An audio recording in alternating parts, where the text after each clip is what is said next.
okay?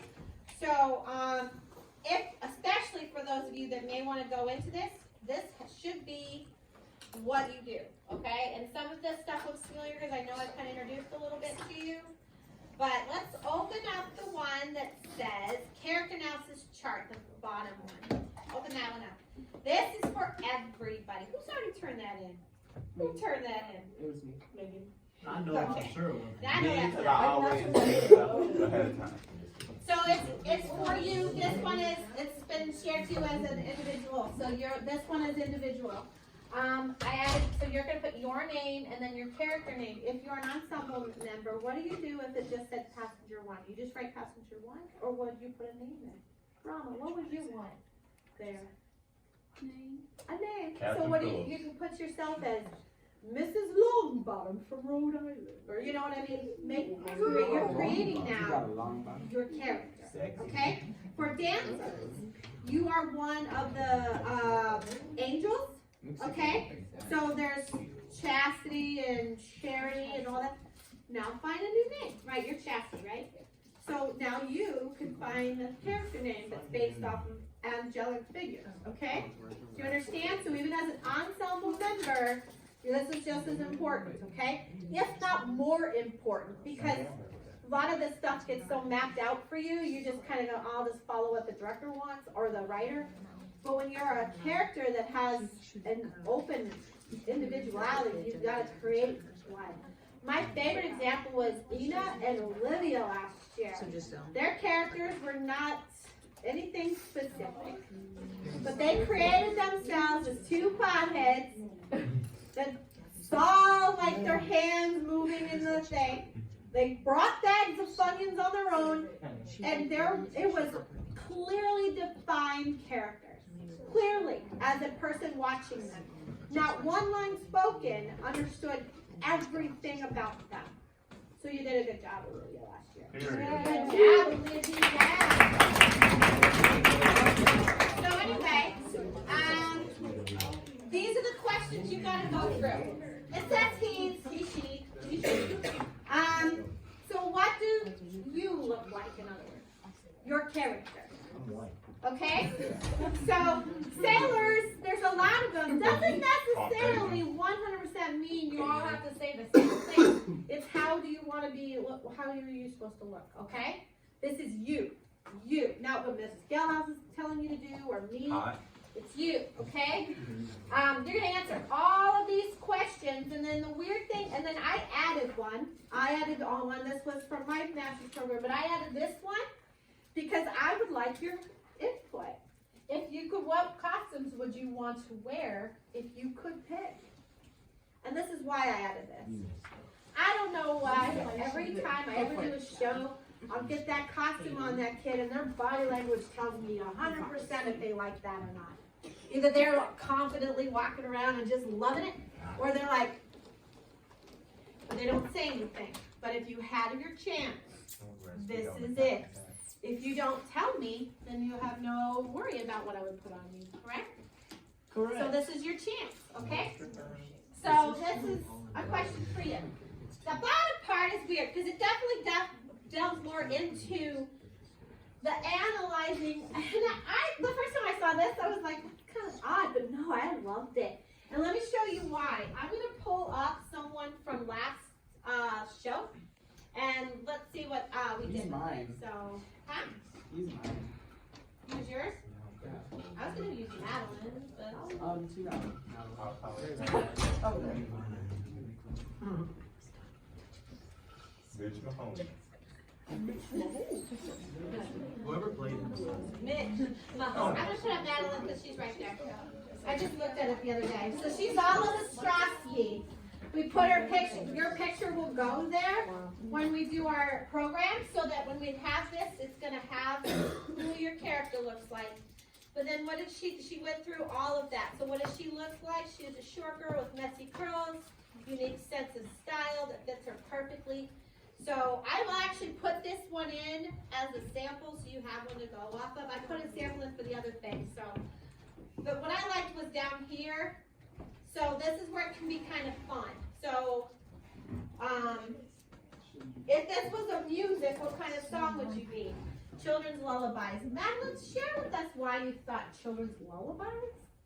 Because Olive was just like a sweet little character, and she was just kind of innocent, and so that's what it made me think of. Okay. I thought it was because your mom probably never sang them to you. Right? Well, we saw the show. She's not being. So if she had to sing, like that would be something she would want. You know.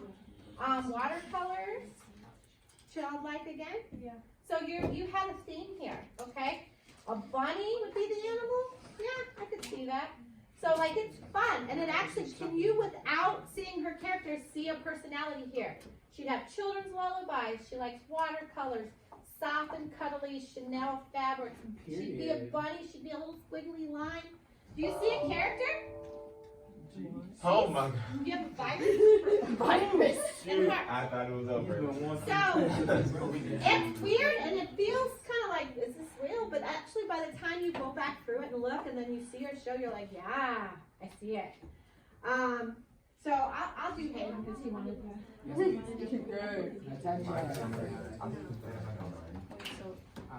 I don't know if the bottom part to it.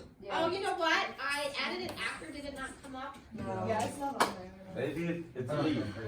Okay, I will read it. I'm gonna re-put it in. Is it? Shut up. Yeah.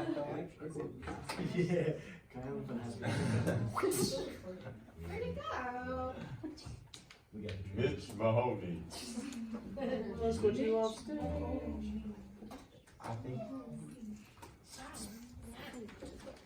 I guess not. Yeah, because I realized that chunk wasn't on the one that I put in there, and I thought I added it. Okay. For time's sake, I'm not gonna do Hayden right at the moment. Okay. So anyway, that I'll add that in, and we'll put that. Now that's everybody's assigned to it. Okay. The next thing that's in the classroom is something we're gonna start today.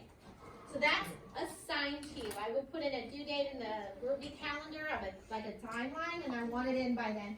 I need to be done with this way before our show ends. So I don't want this, like, I want to give you time, because I can't tell you to do it today. Like, you need time to mull it over, get your character, and get it all figured out, and then turn it in. So this is why I'll give you a deadline. It should be around the same time about your memorization, so that you've had that time to think about it. But anyway, the next one is the character analysis chart. Now this one's actually mine. I put in a sample, so let's pull it up, the blank one, so you can just kind of see it. It doesn't have anybody's names. I put this in as a running document for everybody to see, so everyone's gonna see it. So you edit it, okay? So going ahead and throwing in a name there, if anybody wants to just put their name in, just so we have a starter off there. Whoever's character name could be in there. So you should be able to edit it, I believe. Don't tell me I screwed this up here. Then you edit it. Yes.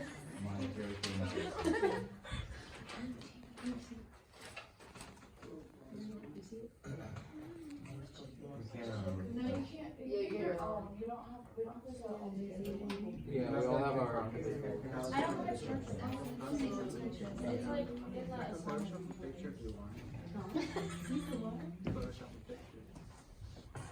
Like I would have to like not the chart, but the but which thing? It's because I made it where you had a copy of it yourself. Yeah. Now I have to change that. Okay, I'll fix that. Okay.